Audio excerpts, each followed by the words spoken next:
जी अस्सलाम वालेकुम स्टूडेंट्स। आज हम करेंगे एक्सरसाइज 6.5 और इसका क्वेश्चन नंबर है 3। हाँ जी, क्वेश्चन नंबर 3 में वो कहता है कि find each of the square field is 60 metre long, find the length of the diagonals. हमने लेंथ ऑफ डायगोनल मालूम करनी है। तो हमने एक स्क्वायर बनाया है। स्क्वायर में ए और सी को आपस में मिला देना है, ठीक है, ए और सी के। तो ये हमारे पास आ जाएगा एक डायगोनल, इसकी हमने लेंथ मालूम करनी है। तो अगर हम इस पर देखें, स्क्वायर है तो इसकी चारों साइड्स आपस में बराबर हैं, ठीक है। तो और एंगल जो है वो 90 का बन रहा है। इसमें परपेंडिकुलर भी 60 है और जो इसका बेस है वो भी 60 है, ठीक है। तो लेंथ ऑफ डायगोनल, तो ये एक राइट एंगल ट्राई बन जाएगी जब हम ए सी की लेंथ मालूम करेंगे, ठीक है। तो इसमें ए सी जो है वो एक डायगोनल है और 90 के सामने है, तो ये क्या बन रहा है, हाइपोटेनस बन रहा है, ठीक है। तो हाइपोटेनस जो है वो हम फाइंड करेंगे। इसमें एक परपेंडिकुलर और एक बेस है, तो इस पर फार्मूला अप्लाई कर दें कि Pythagoras theorem by using Pythagoras theorem, ठीक है। पैथागोरस थ्योरम इस पर अप्लाई कर देना है। हाँ जी, तो इसमें अब हमारा है डायगोनल की जो लेंथ है वो ए सी है, तो ए सी का स्क्वायर आ जाएगा is equal to A B का स्क्वायर और प्लस परपेंडिकुलर जो है इसमें बी सी है तो उसका स्क्वायर आ जाएगा। ए सी जो है वो हमने फाइंड करना है। ए बी जो है वो 60, इसका स्क्वायर आ जाएगा और बी सी भी 60 है तो इसका भी स्क्वायर आ जाएगा। ए सी का स्क्वायर इज़ इक्वल टू ये आ जाएगा 60 का स्क्वायर 3600 और प्लस 3600 आ जाएगा। ए सी का स्क्वायर तो ये आ जाएगा 3600, 2 टाइम्स आ रहा है तो 36 मल्टीप्लाई 2 कर दें। दोनों तरफ जो है वो स्क्वायर रूट ले लेना है, ये स्क्वायर अंडर रूट कैंसिल। तो लेंथ ऑफ डायगोनल ए सी जो है 3600 का अंडर रूट जो है वो 60 और साथ में अंडर रूट 2 वैसे ही आ जाएगा, ठीक है। ये लेंथ ऑफ डायगोनल आ जाएगी। हाँ जी, नेक्स्ट वो कहता है कि क्वेश्चन नंबर 4 है और इसमें वो कह रहा है कि सॉल्व द फॉलोइंग ट्राइंगल, जिस तरह हमने क्वेश्चन नंबर 2 सॉल्व किया था कि एक जो ट्राइंगल है इसको हमने सॉल्व करना है। तो हम पहले भी बात कर चुके हैं कि जब ट्राइंगल को सॉल्व करना है तो इसका मतलब है कि उसकी तीनों साइड की लेंथ फाइंड करनी है और तीनों एंगल उसके फाइंड करने हैं। अब इसमें हर पार्ट में वो 3 चीज़ें देगा और एक उसने फिक्स कर दिया है कि मेजर एंगल बी जो है वो 90 डिग्री लेना है, यानी बी जो वर्सेस है उस पर हमेशा हमने हर क्वेश्चन में 90 का एंगल लेना है। बाकी उसने वैल्यूज़ दी हुई हैं, तो हम इस ट्राइंगल को कंप्लीट करेंगे। इसके 3 जो हैं एंगल और इसकी 3 साइड्स हैं वो हमने कंप्लीट करनी है। तो अब पहले पार्ट में उसने मेजर एंगल सी जो है वो 60 डिग्री दे दिया है, बी पर 90 डिग्री, ये तो फिक्स है हर क्वेश्चन में। सी के सामने स्मॉल सी है तो वो 3 अंडर रूट है, ठीक है। तो ए और बी की लेंथ भी हमने फाइंड करनी है। तो पहले 2 चीज़ें हैं, 2 एंगल दिए हैं, तीसरा एंगल मालूम कर लेना है। एंगल ए हमने मालूम करना है, तो हम जानते हैं, पीछे भी हमने ये पढ़ा है कि major angle A plus major angle B और प्लस मेजर एंगल सी, तीनों का सम जो है वो 180 डिग्री। ट्राई एंगल्स के जो तीनों एंगल्स होते हैं, अंदरूनी एंगल्स, उनका सम जो है 180 डिग्री के होता है। तो अब हमने मेजर एंगल ए फाइंड करना है, मेजर एंगल बी जो है वो 90 डिग्री और मेजर एंगल सी जो है वो 60 डिग्री है, इज़ इक्वल टू 180 डिग्री। तो मेजर एंगल ए जो है वो इज़ इक्वल टू आ जाएगा 180 माइनस 90 और माइनस 60 डिग्री। तो मेजर एंगल ए जो है वो 90 में से 60 माइनस करेंगे तो 30 डिग्री आ जाएगा। अब मेजर एंगल ए 30 डिग्री आ गया तो हम ए को रेफरेंस एंगल आनकर जो है वो ट्राइंगल कंप्लीट कर लेते हैं। अगर ए 30 डिग्री के हिसाब से इसको हल करें तो ए के सामने वाला परपेंडिकुलर हो जाएगा, 90 के सामने हाइपोटेनस है और तीसरी साइड जो है वो बेस है। तो अब हमने परपेंडिकुलर और हाइपोटेनस ये हमने फाइंड करने हैं, ठीक है। तो हम यहाँ पे परपेंडिकुलर और हाइपोटेनस फाइंड करने हैं। हमारे पास जो वैल्यू है वो बेस की है, तो हम वो फार्मूला लगाएंगे जिसमें बेस आ रहा हो, ठीक है। कॉस भी लगा सकते हैं और टैन भी लगा सकते हैं। तो यहाँ पर आप कोई भी फार्मूला मैं यहाँ पे लिखूँगा in triangle A B C, तो टैन का फार्मूला लगा लें, टैन, और एंगल हमने यूज़ करना है 30 डिग्री। परपेंडिकुलर है, परपेंडिकुलर आ गया ए और ओवर आ जाएगा बेस, बेस आ रहा है सी। tan 30 की वैल्यू जो है 1/√3, ए जो है वो हमने फाइंड करना है और सी हमें गिवन है 3 और √3। √3 और √3 कैंसिल, 3 इधर डिवाइड उधर जाकर मल्टीप्लाई हो जाएगा, तो ए की वैल्यू जो है वो 3 के इक्वल आ जाएगी। अब रह गया बी मालूम करना, तो बी के लिए पैथागोरस थ्योरम भी लगा सकते हैं और साइन का फार्मूला भी लगा सकते हैं। ठीक है, तो पैथागोरस थ्योरम अप्लाई कर लें। पैथागोरस थ्योरम जो है वो आ जाएगा बी का स्क्वायर यानी हाइपोटेनस का स्क्वायर, ए स्क्वायर और plus C square.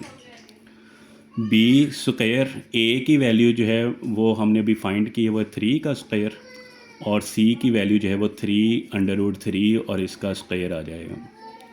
B square, 3 का स्क्वायर 9, 3 का 9 और ये स्क्वायर अंडर कैंसिल, तो यहाँ पे 3 रह गया।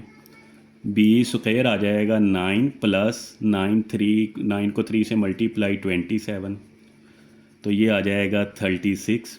दोनों तरफ स्क्वायर रूट ले लें तो बी की वैल्यू जो है वो 6 आ जाएगी। ठीक है, साथ में सेंटीमीटर लिख देने हैं। तो इस तरह ये ट्राइंगल जो है वो कंप्लीट हो जाएगी। जी, नेक्स्ट है सेकंड पार्ट, उसमें मेजर एंगल बी जो कि फ़िक्स है 90 डिग्री है, मेजर एंगल सी जो है 45 डिग्री है, और एक लेंथ उसने ए दे दी है वो है 8 सेंटीमीटर। ठीक है, तो पहले हम मेजर एंगल ए फाइंड कर लेंगे। तो इसके लिए हमने फार्मूला पढ़ा हुआ है कि तीनों एंगल्स का जो सम है major angle A plus major angle B और प्लस मेजर एंगल सी, ये है 180 डिग्री के इक्वल। मेजर एंगल ए जो है वो हमने फाइंड करना है, मेजर एंगल बी फिक्स है 90 डिग्री, मेजर एंगल सी जो है वो 45 डिग्री के हैं, तो is equal to 180 degree. Major angle A, तो ये बाकी वैल्यूज़ उधर जाकर माइनस हो जाएंगी, 180 में से 90 और 90 में से 45, तो मेजर एंगल ए भी 45 डिग्री के आ जाएगा। ठीक है, ये एंगल हमारे पास 45 डिग्री के आ गए।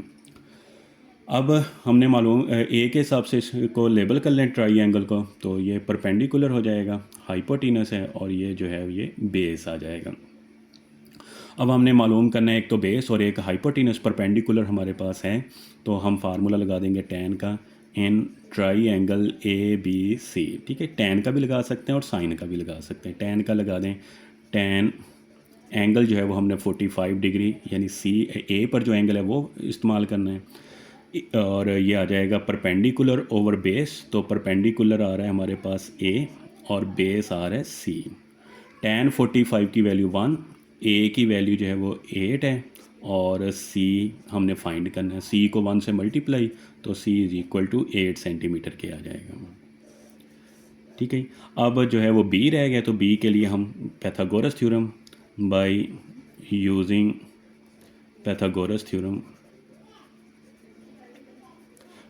थ्योरम जो है इस पर अप्लाई कर दें, तो वो आ जाएगा हाइपोटेनस यानी बी का स्क्वायर, परपेंडिकुलर आ जाएगा, परपेंडिकुलर को हमने ए का नाम दिया, और बेस जो है वो सी का स्क्वायर आ जाएगा।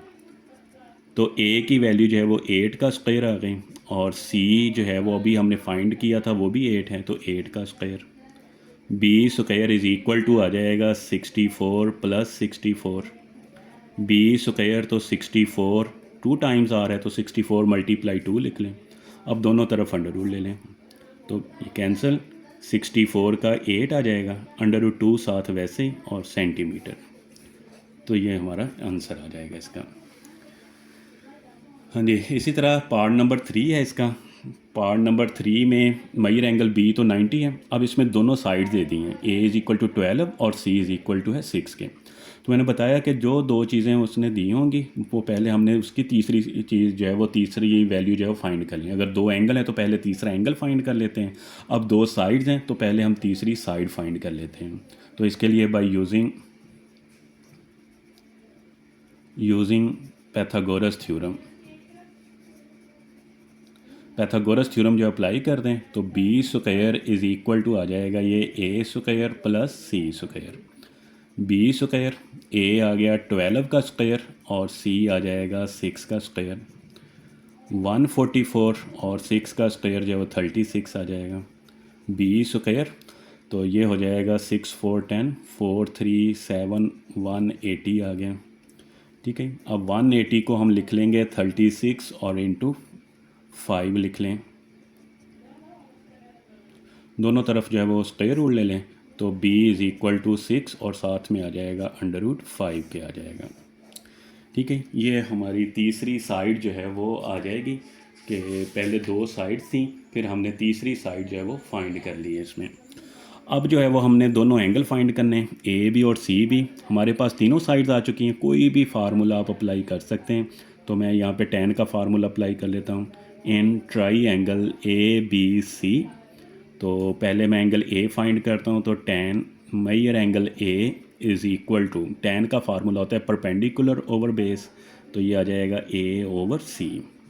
तो tan मेजर एंगल a, तो a की वैल्यू जो है वो 12 है और c की वैल्यू जो है वो आ गई 6। तो tan मेजर एंगल a, तो ये आ जाएगा किसके इक्वल, 2 के इक्वल आ गया। तो अब जो है वो मेजर एंगल ए इधर रहेगा, tan दूसरी तरफ ले जाएं, जब tan को दूसरी तरफ लेके जाएंगे तो वो हो जाएगा tan इनवर्स हो गया 2। अब कैलकुलेटर से ये निकाल लें, tan इनवर्स 2 की वैल्यू निकालें, तो tan इनवर्स 2 जो है वो हमारे पास 63 डिग्री के आ जाएगा। ठीक है, 63.4 है, 63 लिख लें। ठीक है, ये हमारे पास मेजर एंगल ए आ गया। अब सिर्फ एक एंगल रह गया सी, तो सी के लिए हम लिखेंगे major angle A plus major angle B और plus major angle C is equal to 180 degree. ठीक है, मेजर एंगल ए हमने फाइंड किया, वो 63 डिग्री आ गया। मेजर एंगल बी 90 डिग्री है। मेजर एंगल सी जो है वो हमने फाइंड करना है और इज़ इक्वल टू है 180 डिग्री के।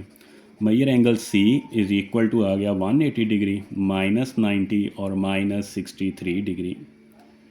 ठीक है, तो मेजर एंगल सी जो है 180 में से 90 आ जाएगा और 90 में से इसको माइनस करना है 63 डिग्री को, तो ये तकरीबन 27 डिग्री आ जाएगा। ये इसका आंसर आ जाना है।